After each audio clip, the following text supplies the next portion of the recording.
प्यारे साथियों, यदि आप भी क्लास 11th में हैं और आप लोग दिसंबर माह से मंथली एग्जाम देने जा रहे हैं, ठीक है, तो आपके लिए वीडियो काफ़ी इंपॉर्टेंट होने वाला है। तो प्यारे साथियों, आप लोग का जो है 23 दिसंबर से ये दिसंबर माह का मंथली एग्जाम स्टार्ट हो रहा है, ठीक है। तो आप लोग का फिजिक्स का ये 100% ओरिजिनल पेपर आ चुका है। देख सकते हैं आप लोग का विषय कोड 117 रहेगा, ठीक है। तो सेम टू सेम प्यारे बच्चों, आप लोगों के एग्जाम में यही पेपर आने वाला है, ठीक है, फिजिक्स का। तो आप लोग का ये 50 मार्क्स का ही एग्जाम होगा, ठीक है, जिस प्रकार से होते आ रहा है, ठीक है। और ये आप लोग को 1 घंटा 30 मिनट का समय दिया जाएगा और आप लोग का विषय कोड 117 रहने वाला है।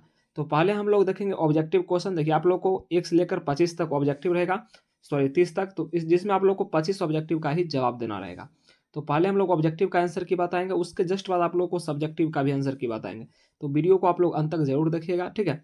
कैसे पीडीएफ को डाउनलोड करना है, कहाँ मिलेगा पीडीएफ, सभी चीज इस वीडियो में मैं आप लोगों को बताऊंगा, ठीक है। तो पहला क्वेश्चन प्यारे बच्चों आप लोग देख सकते हैं, सरल आवर्त गति में त्वरण समानुपाती होता है। तो 1 नंबर का ऑप्शन नंबर बी नोट करेंगे, विस्थापन के। चलिए 2 नंबर क्वेश्चन प्यारे बच्चों आप लोग आंसर की नोट कर लीजिए ऑब्जेक्टिव का यहाँ से ही, ठीक है। चलिए आगे देखिएगा, पीडीएफ आप लोगों को कहाँ मिलेगा, डिस्क्रिप्शन में आप लोगों को टेलीग्राम, व्हाट्सएप ग्रुप और व्हाट्सएप चैनल 3 लिंक मिलेगा। तीनों को आप लोग ज्वाइन कर लीजिए, जिसमें आप लोग को पीडीएफ मिलते रहेगा, ठीक है, ऑल सब्जेक्ट का। सरल आवर्त गति करते हुए वस्तु के वेग एवं त्वरण के बीच कालांतर होता है। तो 2 का प्यारे बच्चों ऑप्शन नंबर सी नोट कर लेंगे, 90 डिग्री होता है। चलिए 3 नंबर क्वेश्चन को आप लोग देख सकते हैं यहाँ पर प्यारे बच्चों, एक सरल आवर्त गति आयाम 5 सेंटीमीटर, आवर्त काल 0.5 सेकेंड का समीकरण है। तो 3 का प्यारे बच्चों ऑप्शन नंबर सी नोट करेंगे, y बराबर 5 साइन 4 पाई टी। चलिए आगे देखिएगा, आप लोग 4 नंबर क्वेश्चन को आप लोग देख सकते हैं यहाँ पर प्यारे बच्चों, सरल लोलक का आवर्त काल होता है।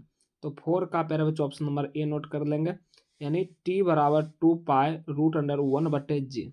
चलिए आगे देख सकते हैं आप लोग 5 नंबर क्वेश्चन को देखिएगा प्यारे बच्चों, सरल आवर्त काल वस्तु का परंतु कालांतर पाई/2 के 2 असमान आयाम वाले परस्पर लंबवत सरल आवर्त गति की परिणामी होगी। तो 5 का प्यारे बच्चों ऑप्शन नंबर ए नोट कर लेंगे, वृत्त, सर्कल, ठीक है। यानी 5 का ऑप्शन नंबर आप लोग ए नोट कर सकते हैं।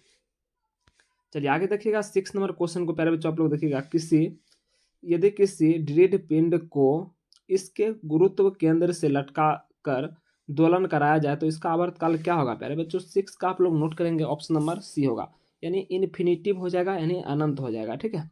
चलिए आगे देखिएगा, 7 नंबर क्वेश्चन का आंसर आप लोग देख सकते हैं, एक लड़की झूले पर बैठी झूल रही है, ठीक है।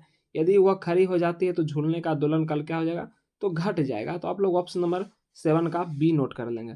चलिए आगे देखिएगा, आप लोग 8 नंबर क्वेश्चन को देख सकते हैं हमारे प्यारे बच्चों, क्या है, प्रतिबल तथा विकृति का अनुपात कहलाता है। तो 8 का प्यारे बच्चों ऑप्शन नंबर सी नोट कर लेंगे, यानी प्रत्यास्था गुणांक कहलाता है, ठीक है। तो प्यारे बच्चों आप लोग निश्चिंत रहिए, सेम टू सेम प्यारे बच्चों आप लोगों के एग्जाम में यही पेपर आएगा, ठीक है। चलिए आगे देखिएगा, आप लोग 9 नंबर क्वेश्चन देखिएगा, यंग प्रत्यास्था गुणांक की बीमाएं हैं। तो 9 का प्यारे बच्चों ऑप्शन नंबर बी नोट कर लेंगे, ml T/−1 T/−2। चलिए आगे देखिएगा, 10 नंबर क्वेश्चन है, ताप की वृद्धि के प्रत्यास्थ गुणांक का मान है। तो 10 का प्यारे बच्चों ऑप्शन नंबर ए नोट कर लेंगे, यानी घटता है। चलिए आगे देखिएगा, 11 नंबर क्वेश्चन आप लोग देख सकते हैं प्यारे बच्चों, यहाँ पर 11 नंबर क्वेश्चन क्या है प्यारे बच्चों, देखिएगा, प्यासो अनुपात का मान है। तो आप लोग 11 का नोट करेंगे, ऑप्शन नंबर क्या होने वाला है, तो ऑप्शन नंबर डी होगा, इनमें से कोई नहीं, ठीक है। चलिए आगे देखिएगा, आप लोग 12 नंबर क्वेश्चन को आप लोग देख सकते हैं, एक तार पर 20 न्यूटन का तनाव बल लगाने पर इसकी लंबाई 100 सेंटीमीटर तथा 20 न्यूटन का तनाव लगाने पर इसकी लंबाई 105 सेंटीमीटर हो जाती है। तार की प्रारंभिक लंबाई होगी। तो 12 का आप लोग प्यारे बच्चों कमेंट बॉक्स में आप लोग जवाब दीजिएगा, ठीक है। देखिए आप लोग को 25 क्वेश्चन ही बनाना है 30 में, तो मैं आप लोगों को 29 क्वेश्चन का जवाब बताऊंगा।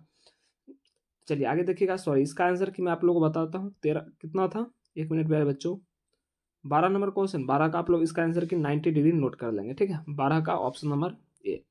चलिए आगे देखिएगा, 13 नंबर क्वेश्चन है, पूर्णतः कठोर बल के लिए आयाम गुणांक होगा। तो आप लोग इसका आंसर नोट करेंगे, 13 का ऑप्शन नंबर बी 0 के बराबर होगा, ठीक है। चलिए आगे देखिएगा, 14 नंबर क्वेश्चन को आप लोग देख सकते हैं प्यारे बच्चों, तो 14 का आंसर की आप लोग को कमेंट बॉक्स में जवाब देना है, ठीक है। चलिए आगे देखिएगा, 15 नंबर क्वेश्चन प्यारे बच्चों, 1 मिनट, हाँ तो कहाँ थे हम लोग, 15 नंबर पर। तो 15 नंबर आप लोग देख सकते हैं यहाँ पर, 2 मीटर लंबे एवं 10⁻⁻6 मीटर स्क्वायर अनुप्रस्थ काट के क्षेत्रफल वाले तार में एक मिलीमीटर की वृद्धि किया गया है, तो इसका आंसर क्या आप लोग नोट करेंगे 15 का ऑप्शन नंबर डी होने वाला है 5 जूल। चलिए आगे देखिएगा आप लोग 16 नंबर क्वेश्चन आप लोग देखिएगा, एक तार का व्यास 2/√पाई सेंटीमीटर, इसकी लंबाई दोगुनी करने के लिए आवश्यक बल 2 × 10⁻⁷ न्यूटन है, तो इसका यंग गुणांक पूछा जा रहा है। तो 16 का ऑप्शन नंबर बी नोट कर लेंगे, ठीक है, 2 × 10⁻11 न्यूटन मीटर स्क्वायर। चलिए आगे देखिएगा 17 नंबर क्वेश्चन को देख सकते हैं, पृष्ठ तनाव की उत्पत्ति का कारण है, तो 17 का प्यारे बच्चों नोट करेंगे ऑप्शन नंबर बी, ससंजक बल बिल्कुल ही करेक्ट होगा 17 का ऑप्शन नंबर बी। चलिए 18 नंबर क्वेश्चन का आंसर आप लोगों को क्या करना है, कमेंट बॉक्स में इसका भी आंसर की आप लोगों को जवाब देना है। चलिए 19 नंबर क्वेश्चन देखिएगा, पृष्ठ तनाव का ऐसा मात्रक पूछा जा रहा है, तो पृष्ठ तनाव का मात्रक जो होता है न्यूटन प्रति मीटर मीटर मीटर होता है, ठीक है ना, इसको न्यूटन प्रति मीटर भी लिख सकते हैं। चलिए आगे देखिएगा आप लोग, चलिए 20 नंबर क्वेश्चन आप लोग देखिएगा प्यारे बच्चों, यदि केस नली का व्यास दोगुना कर दिया जाए तो नली में पानी का चढ़ाव हो जाएगा, तो 20 का प्यारे बच्चों नोट करेंगे ऑप्शन नंबर बी होने वाला है, यानी आधा हो जाता है। 21 नंबर क्वेश्चन है, ताप की वृद्धि से किसी द्रव का पृष्ठ तनाव होगा, तो 21 का ऑप्शन नंबर बी नोट कर लेंगे, घटता है। चलिए 22 नंबर क्वेश्चन है, आर त्रिज्या के साबुन के बुलबुले के भीतर अतिरिक्त दाब होगा, तो 22 का प्यारे बच्चों नोट करेंगे ऑप्शन नंबर बी होने वाला है 4T/R। चलिए आगे देखिएगा 23 नंबर क्वेश्चन है, जब समान अणु एक दूसरे को आकर्षित करते हैं तो इसे कहते हैं, तो 23 का प्यारे बच्चों नोट करेंगे ऑप्शन नंबर ए होने वाला ससंजक बल कहते हैं, ठीक है। चलिए आगे देखिएगा 24 नंबर क्वेश्चन है, वर्षा की बूंदों के गोलीय होने का कारण है, तो 24 का प्यारे बच्चों नोट करेंगे ऑप्शन नंबर बी होने वाला है पानी का पृष्ठ तनाव।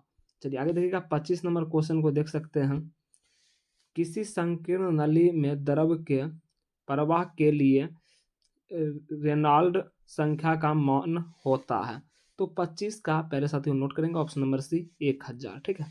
चलिए 26 नंबर क्वेश्चन है, श्यानता गुणांक का ऐसा मात्रक पूछा जा रहा है, तो 26 का प्यारे बच्चों नोट करेंगे ऑप्शन नंबर बी, यानी किलोमीटर इनवर्स सेकेंड इनवर्स, ठीक है।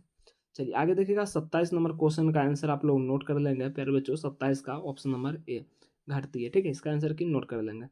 चलिए आगे देखिएगा 28 नंबर क्वेश्चन को आप लोग देख सकते हैं यहाँ पर प्यारे बच्चों, क्या है, श्यान द्रव से होकर गिरते समय जब आर त्रिज्या वाले इस्पात की एक गोली चरम वेग भी प्राप्त कर लेती है, तो श्यान समानुपाती होता है, तो 28 का प्यारे बच्चों नोट कर लेंगे ऑप्शन नंबर ए होने वाला है बी आर, ठीक है। चलिए आगे देखिएगा 29 नंबर क्वेश्चन है, यदि वर्षा की दो बूंदों के अंतिम वेगों का अनुपात 1:4 हो तो उसके द्रव्यमानों का अनुपात होगा, तो 29 का ऑप्शन नंबर सी नोट कर लेंगे 1:8, ठीक है। 30 नंबर क्वेश्चन है, बर्नौली का परिमेय आधारित है, तो आप लोग नोट करेंगे ऑप्शन नंबर बी ऊर्जा संरक्षण के सिद्धांत पर। तो इस प्रकार प्यारे बच्चों मैंने आप लोगों को क्या बता दिया, ऑब्जेक्टिव का 30 क्वेश्चन का आंसर की बता दिया, ठीक है। तो चलिए प्यारे बच्चों सब्जेक्टिव का क्वेश्चन भी हम लोग देख सकते हैं यहाँ पर।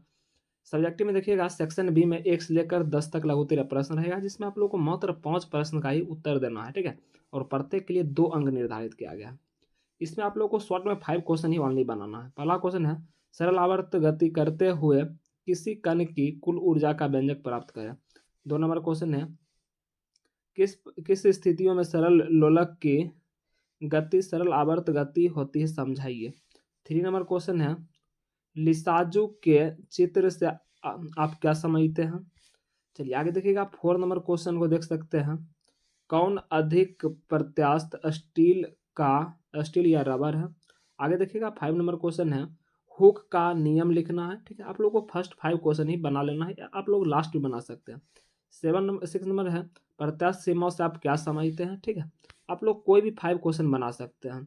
उसके बाद आप लोग देखिएगा धारारेखीय गति एवं प्रशुद्ध गति से आप क्या समझते हैं। उसका देखिए तूफान से तेज हवा चलने पर घर का तीन शेड प्रायः क्यों उड़ जाते हैं, ठीक है। आगे देखिएगा आप लोग लॉन्ग क्वेश्चन में देखिएगा पहले बच्चों दीर्घोत्तरीय प्रश्न में आप लोग को 11 से 15 तक दीर्घोत्तरीय प्रश्न रहेगा, जिसमें आप लोग को 5 क्वेश्चन ही ओनली बनाना है। तो 11 नंबर क्वेश्चन है, सरल आवर्त गति क्या है। सरल आवर्त गति करने वाले किसी कण के विस्थापन वेग एवं त्वरण का व्यंजक प्राप्त करना है। आगे देखिएगा आप लोग 12 नंबर क्वेश्चन है, सरल लोलक के नियमों को लिखे एवं दर्शाएं कि सरल लोलक गति सरल आवर्त गति है। आगे देखिएगा 13 नंबर क्वेश्चन है, पृष्ठ तनाव की परिभाषा दे, किस नली में द्रव के चढ़ाव के लिए व्यंजक प्राप्त करना। आगे देखिएगा यंग गुणांक की परिभाषा दे, इस्पात के तार का यंग गुणांक निकालने के लिए एक प्रयोग का वर्णन करना है। आगे देख सकते हैं आप लोग श्यानता गुणांक से आप क्या समझते हैं, ठीक है। किसी द्रव के श्यानता गुणांक निकालने की कुल ऊर्जा का व्यंजक प्राप्त करें। 2 नंबर क्वेश्चन है, किन स्थितियों में सरल लोलक की गति सरल आवर्त गति होती है, समझाइए। 3 नंबर क्वेश्चन है, लिसाजू के चित्र से आप क्या समझते हैं। तो यहाँ से प्यारे बच्चों आप लोगों का जो है पहला क्वेश्चन का आंसर आप लोग नोट कीजिएगा। पहले क्वेश्चन देख लीजिए, उसके बाद मैं आप लोग को आंसर की बताऊंगा, ठीक है। इसमें आप लोग को 5 क्वेश्चन ही ओनली बनाना है शॉर्ट में, ठीक है। तो 4 नंबर क्वेश्चन देखिएगा, कौन अधिक प्रत्यास्थ है, स्टील या रबर। उसके बाद देखिएगा हुक का नियम लिखें। तो मैं आप लोगों को फर्स्ट 5 क्वेश्चन का आंसर की बताऊंगा। तो पहला क्वेश्चन है, सरल आवर्त गति करते हुए किसी कण की कुल ऊर्जा का व्यंजक प्राप्त करें। तो इसका आंसर की प्यारे बच्चे स्क्रॉल करते हुए आप लोग नीचे आइएगा तो आप लोगों को पूरा आंसर की मिल जाएगा, ठीक है। तो यहाँ से देखिएगा, औसत स्थिति में SHM में कण का वेग अधिकतम और विस्थापन न्यूनतम होता है, अर्थात x बराबर 0। इसलिए PE बराबर हाफ के उसका x बराबर 0 हो। तो उसके बाद देखिएगा यहाँ से आप लोग लेकर यहाँ तक आंसर की नोट कर लेंगे, ठीक है। चलिए 2 नंबर क्वेश्चन प्यारे बच्चों आप लोग देख सकते हैं यहाँ पर। 2 नंबर क्वेश्चन क्या था प्यारे बच्चों, 1 मिनट देखिएगा यहाँ से, किन स्थितियों में सरल लोलक की गति सरल आवर्त गति होती है, समझाइए। तो इसका भी आंसर कि आप लोगों को नीचे मिल जाएगा देखने को, ठीक है। यहाँ से देखिएगा, सरल लोलक की गति सरल आवर्त गति होती है क्योंकि गति करते समय लोलक के गोलक का त्वरण इसके अपने मध्यमा स्थिति से विस्थापन के अनुक्रमानुपाती होता है तथा सदैव ही मध्य स्थिति की ओर दृष्ट होता है, ठीक है। तो 2 का यहाँ से लेकर यहाँ तक नोट करेंगे आंसर के। चलिए 3 नंबर क्वेश्चन प्यारे बच्चों आप लोग देखिएगा, 3 नंबर क्वेश्चन क्या है। चलिए यहाँ से 3 नंबर क्वेश्चन देख सकते हैं, लिसाजू के चित्र से आप क्या समझते हैं। तो लिसाजू के चित्र से आप क्या समझते हैं प्यारे बच्चों, यहाँ से देखिएगा, लिसाजस आकृति वह पैटर्न है जो स्क्रीन पर प्रदर्शित होती है जब साइनसॉइड सिंगल CRO की क्षैतिज और ऊर्ध्वाधर दोनों विक्षेपण प्लेटों पर लागू होते हैं। ये पैटर्न साइनसॉइड सिग्नल के आयाम, आवृत्तियों और त्वरण के अंतर के आधार पर भिन्न होंगे, जो CRO के क्षैतिज और ऊर्ध्वाधर दोनों विक्षेपण प्लेटों पर लागू होते हैं। तो 3 का यहाँ से लेकर यहाँ तक नोट करेंगे। चलिए 4 नंबर क्वेश्चन प्यारे बच्चों आप लोग देखिएगा यहाँ पर।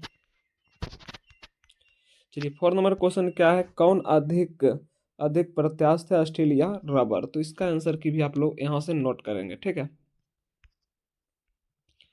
देखिएगा, इसका अर्थ है कि इस्पात के लिए यंग का मापांक रबर के लिए यंग के मापांक से अधिक होता है, इसलिए इस्पात रबर से अधिक प्रत्यास्थ होता है। तो 4 का यहाँ से लेकर यहाँ तक नोट करेंगे प्यारे बच्चों।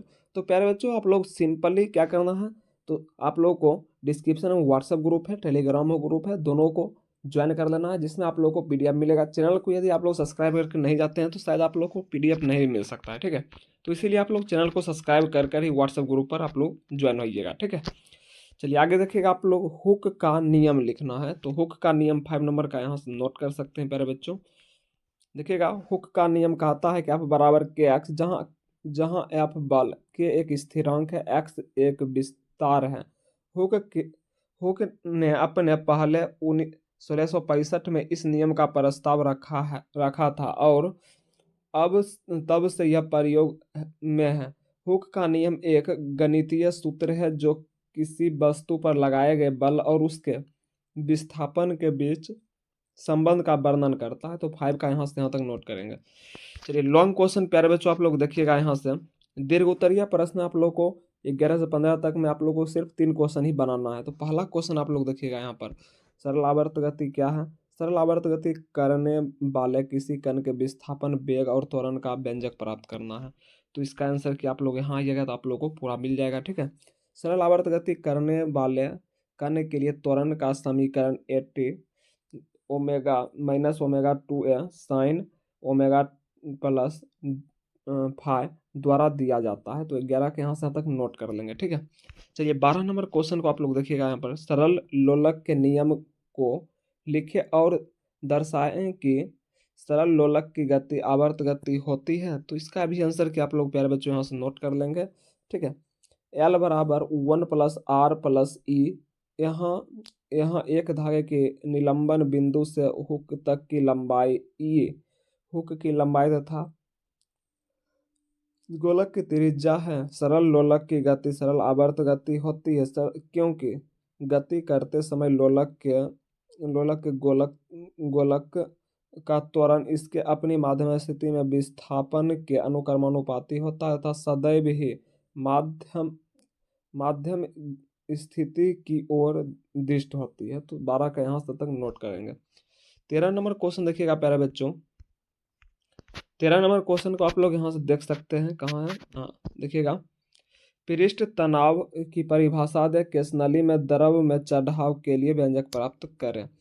तो 13 का यहाँ से नोट करेंगे। केशनली विधि द्वारा पृष्ठ तनाव T ज्ञात करने के प्रयोग में निम्न प्रक्षेपण प्राप्त होते। केशनली का व्यास D बराबर 1.25 गुने 10⁻⁻2 मीटर, जल का चढ़ाव H बराबर 1.45 क्रॉस 10⁻⁻2 मीटर लंबा तथा G बराबर 9.8 मीटर प्रति सेकेंड स्क्वायर। उसके बाद है संबंध। यहाँ से प्यारे बच्चों कुल मिलाकर यहाँ तक आप लोग नोट कर लेंगे, ठीक है। तो मैंने आप लोगों को शॉर्ट और लॉन्ग दोनों क्वेश्चन का आंसर की बता दिया प्यारे बच्चों। यदि आप लोग ऑब्जेक्टिव का वीडियो नहीं देखे हैं तो आप लोग वो भी देख लीजिएगा, ठीक है। तो सेम टू सेम प्यारे बच्चों आप लोगों को यही प्रश्न पत्र आने वाला है। तो बेफिक्र होकर आप लोग आंसर की नोट कर लेंगे। डिस्क्रिप्शन में व्हाट्सएप ग्रुप है, टेलीग्राम ग्रुप है, सभी को ज्वाइन भी आप लोग जरूर कर लेंगे, ठीक है। चैनल को सब्सक्राइब कर करें।